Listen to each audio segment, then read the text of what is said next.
Ladies and gentlemen, from his basement studio in Rockland, Ontario, it's the Alec McNorman Show!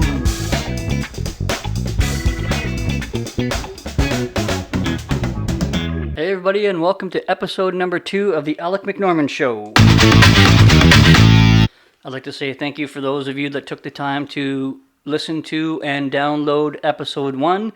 So far, I've got 53 downloads, which to me is awesome.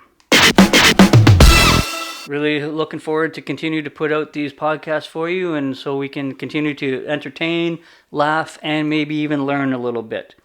One issue. I didn't receive any negative comments.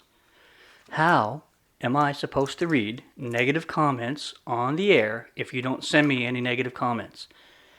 Surely the fuck there's somebody out there that doesn't like me. So let's get people out there that don't like me. I can even throw you guys a couple of names and emails if you want, or text to make sure that they listen to the show. So they can write in nasty comments so I can read them on the air and we can all have a good laugh. The only quasi-negative feedback I got was some constructive criticism by my beautiful daughter, Jera, who said that I had too many ums and ahs, which immediately I thought I sounded like Trudeau, so I will make a concerted effort to not sound like Trudeau any longer. Alright, so having said that, if I keep saying ums and ahs, Jera, you have my permission to charge me $5 every time. That's $5 every time I give an or an Jera. Over to you. So with that, I have some great news, everybody. My beautiful niece Sydney and her partner Matt had a beautiful baby boy over the weekend by the name of Landon. The pictures look great. Sydney looks beautiful as ever. Matt Tatias has now got his hands in charge of him, of raising a little boy. So best of luck to you guys. I can't wait to have Landon come over, or me to go there so I can spoil him. And also when Jera has her daughter in April, my granddaughter, I'm going to spoil the both of them, and I'm going to give them both the Alec McNorman Bompa way of life, which is try to push the boundaries of political correctness. Unfortunately, I have a vision. I have a vision that Keely, Sydney, Matt, Jera, and Dre, and probably Sebastian will not let me do that. But that doesn't mean I'm not gonna try! Okay, so having said that, I've got some more news for you guys. This week, it's just me on the show again. We had some canceling issues. I realized that I'm probably up to about $15 now, Jera, so I'm going to stop saying I could not coordinate any guests this week due to conflict of schedules. However, this weekend I will be interviewing a wonderful young woman that I met on my degree course. Her name is Shir Azuri. She is, oh my god, that's like $25 now. God damn it. She is an aspiring singer now.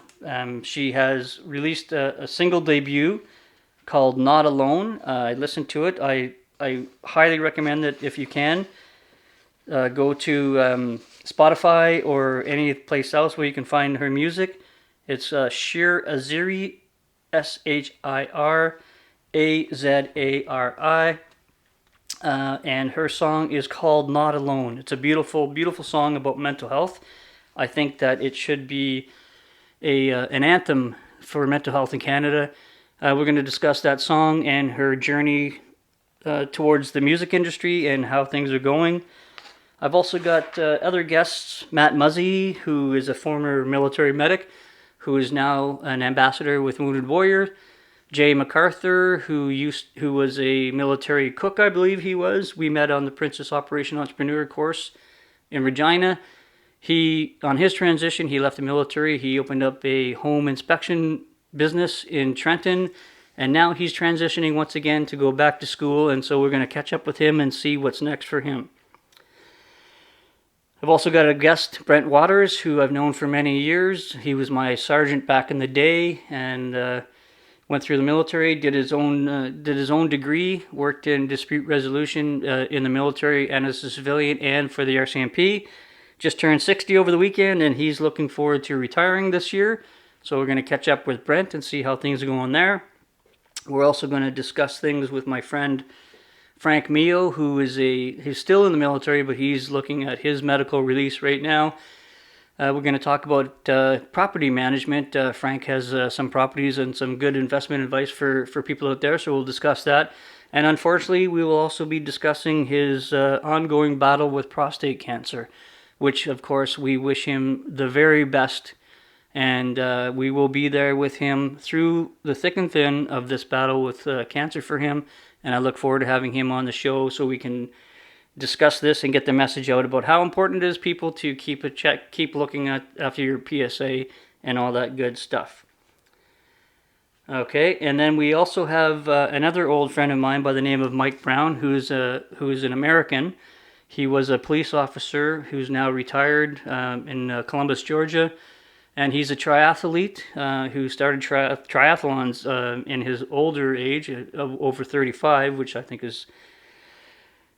Well, it's crazy. I'm just going to say that. It's crazy. There's no way that I'd be able to do that, so best wishes to him. And the funny story about Mike and I is when we met in Florida in the Special Operations Medical Association conference that they had every year in Florida, the big thing that we had is we got into a topic of music, American versus Canadian, and I won. We got down to about probably 30, 40 names. And at the end of it, I threw out Chilliwack, and he's like, "Oh fuck, I can't beat that one." So that's good. So we'll talk about music again, and we're still battling about whichever one of us loses gets to keep Justin Bieber. So there we go, another Justin. So let's get on with today's topics. Today's topics are going to be leadership, love, and life. Okay, so the first topic is love. Nope, sorry, leadership. There you go, I expect some hate mail on that. Alright, so, leadership. Wow. I guess I should change the topic to lack of leadership. What in the hell is going on with the quote-unquote leadership in this country? We have a revolving door of vice CDSs and now CDSs due to improper actions. We got the Prime Minister himself who's been, how do we say this? Alleged a few times of inappropriate actions, aka groping, but yet the young lady, of course, experienced it differently because Mr. fucking Potato Head, which we'll get onto that one too later on. That's another conversation. But Little Potato doesn't remember any negative interactions that day. Well, okay, then Mr. fucking believe her, then, I guess we should just take you at your word, right? Then you have the Governor General, who apparently was not very easy to work with and get along with. So she had to step down. Like, what the fuck? And then we finally get some actual leadership in this country through Aaron O'Toole and my good friend, well, not my good friend, I've only met him twice, but Pierre Poilievre, who's a bit of a pit bull. But you have to, this guy, man, he's given it to the Liberals, and I love it. I think it's great. For too long now, we as Conservatives have been whipping people for the media, the left wing, and, the Liberals, the NDP, and the Greens. I mean, I can't even I can't even fathom that I brought them into the conversation, but, excellent leaders, and the only thing that the Liberals can say is, "Oh, he was a Bay Street lawyer." Well, yeah, he was a lawyer. His office was on Bay Street. Okay, next fucking argument.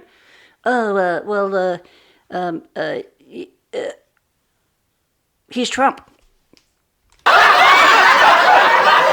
Okay, once again, here we go again with this whole he's Trump shit, blah, blah, blah, blah. Anyway, all I'm saying is have a look, read the paper, have a look online. If you can't tell the difference between the positive leadership of Aaron O'Toole and his party versus the negative leadership and the fucking asinine decisions that are coming out of this Liberal government, if you can't see that difference, then I can't help you. And I'm very, very sorry about that.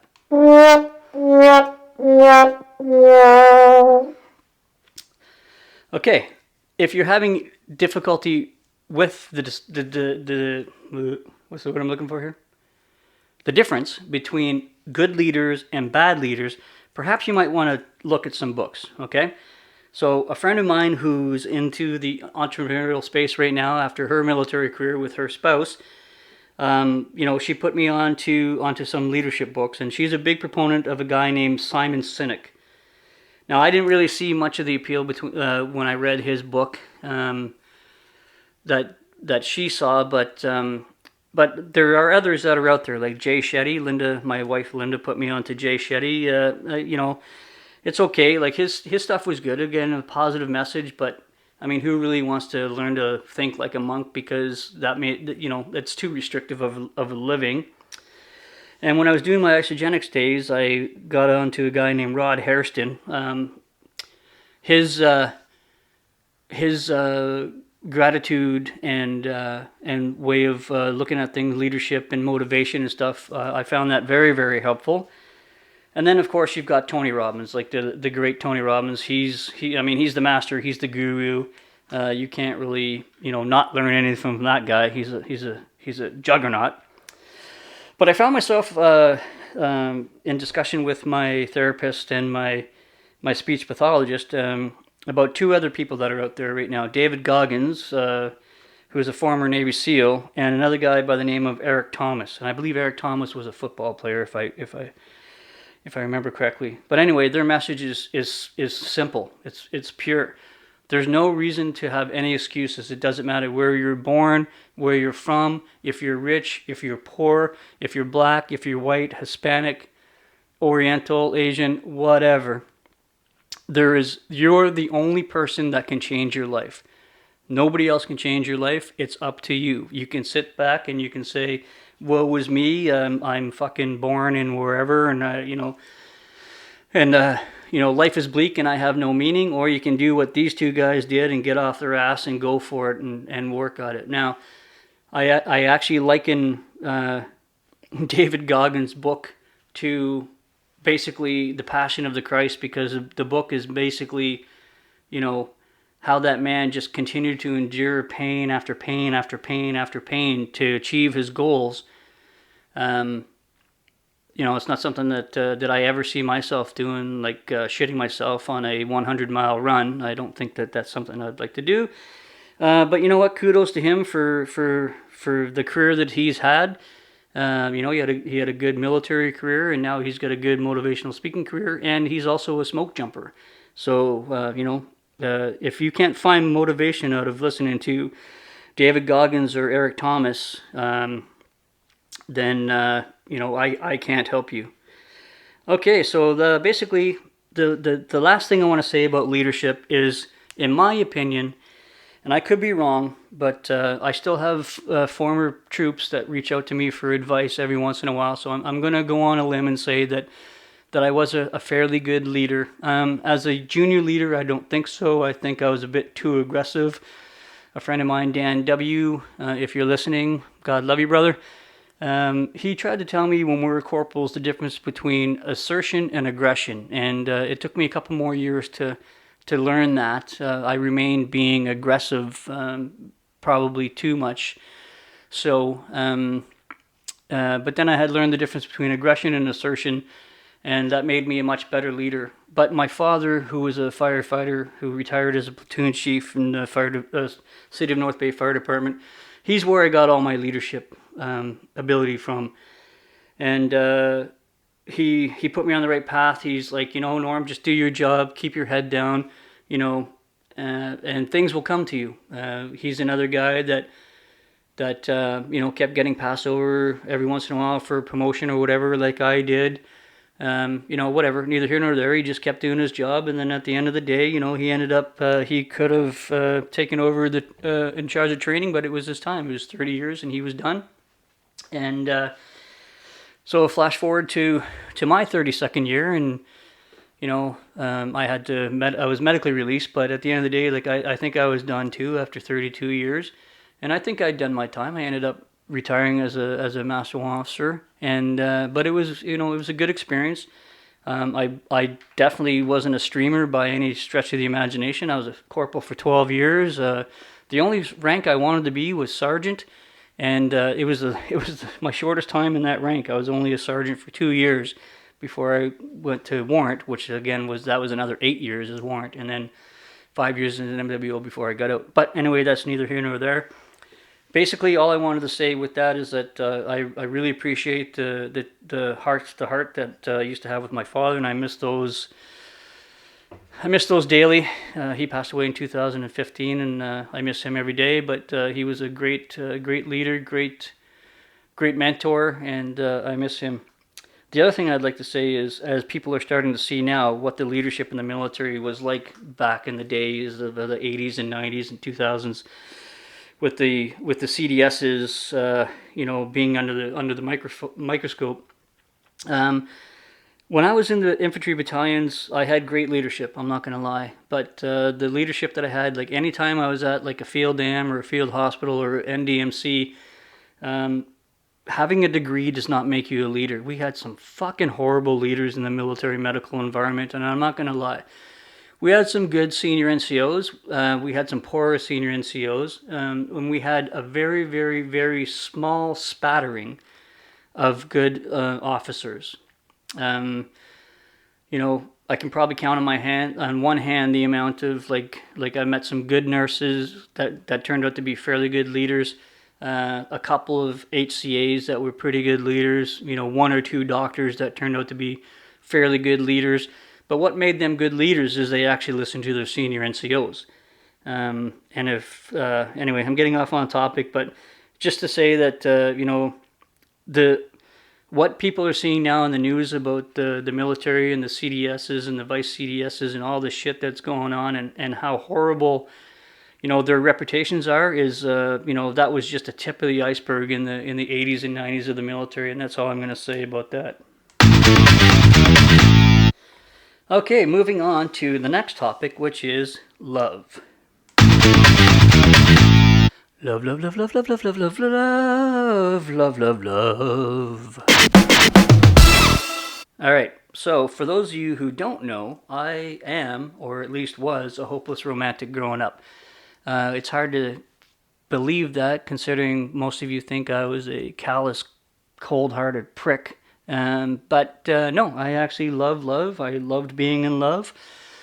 Unfortunately, though, I, like a bunch of people out there, fell wholeheartedly into the promise or the belief of the one. So much so that ever since I became like 17 or 18, I believed that in order for my life to be happy or fulfilled, I needed to find the one, settle down, especially after I got into the military and had a career going. I was going to meet the one. I was going to fall in love, and we were going to have a family, and we were going to raise our family, and everything was going to be so wonderful, and then we were going to retire and play with the grandkids and blah, blah, blah, blah, blah. Yeah. That is the biggest line of bullshit that's out there, and let me tell you why. In my lifetime, I think I've loved 4 women. The first one was in high school, but did I really love her? Again, was I in love for the first 2 marriages, or first marriage or my first real relationship in high school? Probably not.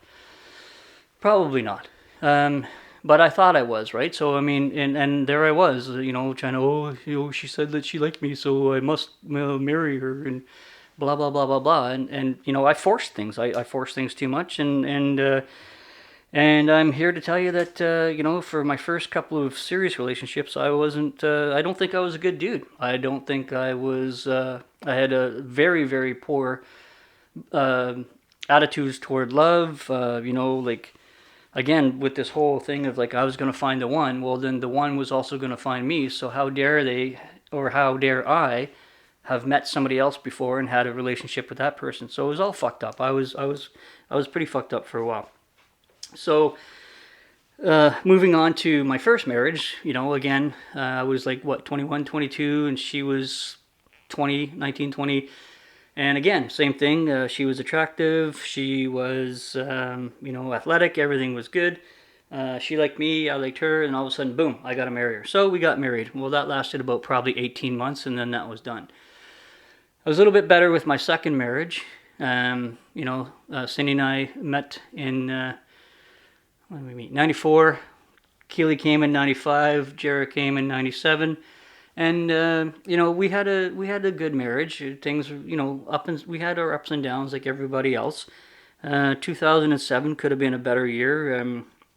Sometimes I think that maybe in 2007 is when we probably should have called it quits and moved on. But we decided to stick together and muddle through, and then that went till 2014, and this is the other thing that I want to say about love is like everybody says that it is possible for you to love two people. It is, but you have to love one more than the other. All I'm going to say is that if you do find yourself going through life in a relationship and you find that you're in love with somebody else, do the decent thing and fucking tell the person that you're with that you no longer love them, or you love the other person just a little bit more, and break it to them gently. It's going to hurt. It's going to sting. I'm not going to lie. But at the end of the day, there's a little bit more fucking respect there than sneaking behind somebody's back, and then when it comes to the forefront, like it's a crushing feeling. So, it's one of the things that I've learned over my life is you can't fuck with love. You love who you love. That's just the way that it is.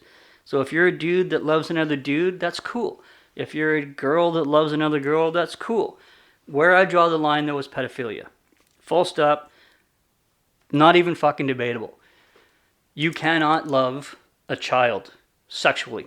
Full stop. I don't care how many times you guys want to try to normalize it. I will fight that motherfucker to my death. No pedophilia. Okay. So, having said that, I'm now on my third marriage, and I remember when Lynn and I first met, we both said that we would never get married again. Obviously that changed, but again, love is love, and we found very quickly that, that we love each other, and, so why not get married? So why do I bring Linda into this conversation? Well, number one, she's my life right now. She's my wife. She's the love of my life. I'm really looking forward to spending the rest of my days with her. If she ever retires, Linda, if you're listening, it's time for you to retire. Okay, but seriously, I really want to get on Uncle Buck and start traveling. But having said that, Linda's journey to me was not so easy either. She left North Bay with her boyfriend at the time. They got engaged. They got married. They had 2 kids, and it wasn't meant to be. So her and John split, and then she ended up with some other guy, Mike, and they spent 11 years together. But what she didn't know was that he was a bit of a dick to her kids, and so when she finally found that out, that was it. She was done, and she was on her own. And she dated. She continued to date people, but her kids came first, and that's what I want to say about love. And then when we get into, leading into life pretty soon. But, your kids got to come first, man. In any relationship, your kids come first. And that's the one thing I think that, there's 2 things that I think that kept Cindy and I together for all those years. Number one is, especially after she joined the military, we rarely saw each other. We were always deployed or differently, or, so when we spent time together, it was generally happy times. There was a couple of arguments or whatever. But at the end of the day, the one thing that we agreed upon was the kids came first. And I would like to think, and Jarrah and Keely, if you're listening out there, you can let me know either through email, like hate mail or whatever. But I'd like to think that your mother and I did a good job of putting you guys first, and if we didn't, then I apologize. But I would like to think that we did. But and that's the thing. Like so, and Linda stayed pretty much single for the kids up until like I said, she dated, but when her kids got into their 20s and they're out on their own, and then that's when she started looking again for Mr. Right, and here I am. Alec McNorman. Okay, so having said that, that's it. That's all. Kids come first. Love who you love. Don't fucking piss anybody off. You know what? If somebody loves other than pedophilia, you know what? If a dude loves a dude, if a dude loves a dog or a donkey or whatever, what the fuck? Doesn't matter. Let them love whoever they love. As long as it's not hurting anybody, I don't care. Pedophilia, full stop, no. Okay, so now it's time to talk about life.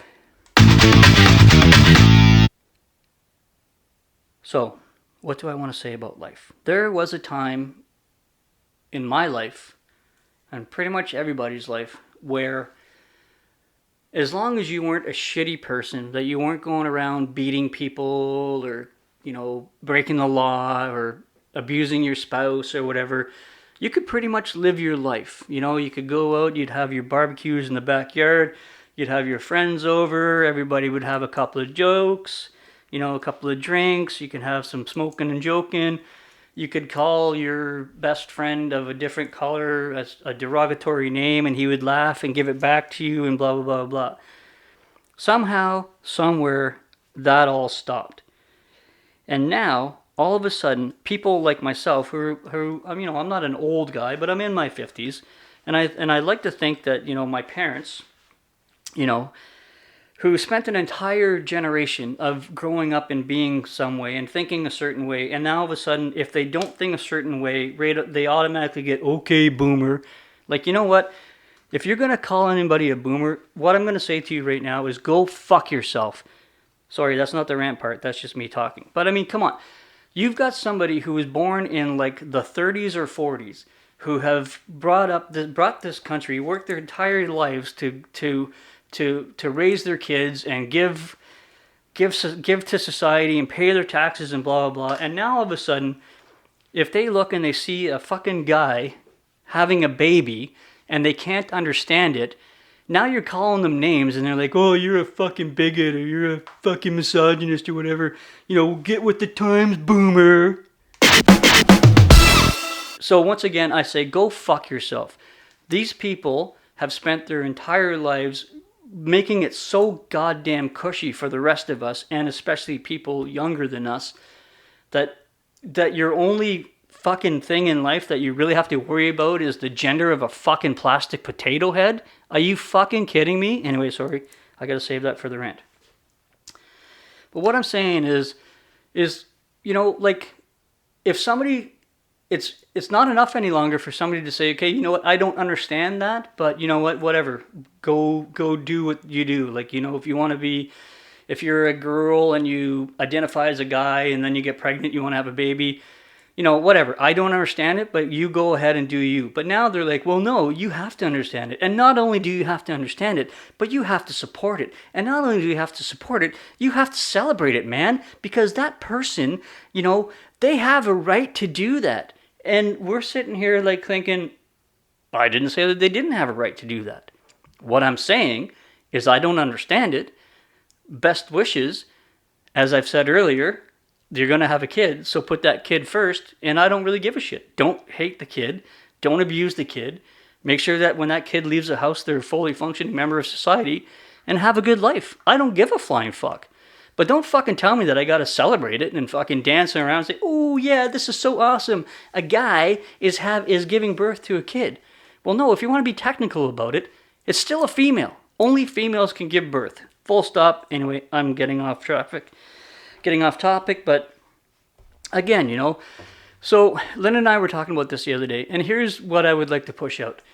Let's say all of a sudden that the pendulum swings back. All right? And we go back to thinking like the way that we did for certain things, okay? So let's say that all of a sudden it's no longer fashionable to be transgender and identifying as a man and having a baby, okay, as a female or whatever. I don't. I'm getting confused. But all of a sudden, let's say this pendulum swings back, and we say, no, that's not acceptable any longer, and we no longer support that. Now, put yourself in the position of people like myself, or again, people that are older than me, and now you are the one that has to automatically fucking change your life, whether you've been, whether you're 21, 22, 27, 32, whatever, however long you've had that belief system, you now are told that belief system is no longer, and you must accept this belief system now. And if you don't, well, then you're a Zoomer. You're a Zoomer. Okay, Zoomer. You know what I mean? Put yourselves in other people's shoes, please. Please. It should be enough that for people of my age and older to not understand all the nuances of all the different, genders or whatever, which I'm still convinced there are only two, but whatever. I can get behind pretty much anything as long as you leave me the fuck alone and don't ram it down my throat. I don't have to support it. I will support it, but I don't have to fucking champion it. You know what I'm saying? So anyway. So please, when you're going on your rants and calling people like myself or people older than me boomers, just remember that at one time, our belief system, how we were brought up, was the belief system. And you can't change an entire belief system overnight. As you're starting to find out now that you cannot do that. Okay? So, having said that, we've talked about love, we've talked about leadership, or lack thereof really, and we've talked about life. So, all I would like to say is thank you for listening, and be prepared for Norm's rant. And now, it's time for Norm's rant. I can't believe it, ladies and gentlemen. I'm so excited. The world is safe. That's right. Mr. Potato Head and Mrs. Potato Head will now be gender-neutral potato heads. Yes! Thank fucking Christ! It's about goddamn time that we've had this happen in my lifetime. Since the 1950s, I thought, Jesus Christ, this world needs to be saved. We need to take the name Mr. or Mrs. off of Potato Head. Yes, that's right. Plastic fucking dolls. That, by the way, didn't have junk anyway. So doesn't that already make them fucking gender neutral? I think so. Just like taking a G.I. Joe doll. Or a Cobra doll. Or a Barbie and a Ken. Let's say, as I was a kid, and I wanted to put a fucking wig on Ken. And put a dress on Ken. And say, Ken's going to the party, and Ken's name now is Kendra. Guess what? I can do that. Why? Because Ken didn't have a dick. That's right. Gender neutral. It's a fucking toy. They didn't think it prudent to put a set of fucking balls and a penis on the Ken doll. It's irrelevant. It's a fucking toy. It's the same as Barbie. You want to get Barbie all dolled up and put her in a fucking suit and make her the CEO of a company? Good for you. Let it happen. That's great. Who gives a fuck? It's a fucking toy. This is how kids used to express their imaginations. Now, you can't allow a kid to fucking express their imagination anymore. Sorry about that, little Sally. You can't have a Mr. Potato Head anymore or a Mrs. Potato Head anymore. It's gender neutral Potato Head. But I wanted them to have babies and be mommy and daddy and help, grow the world. Well, I'm sorry about that.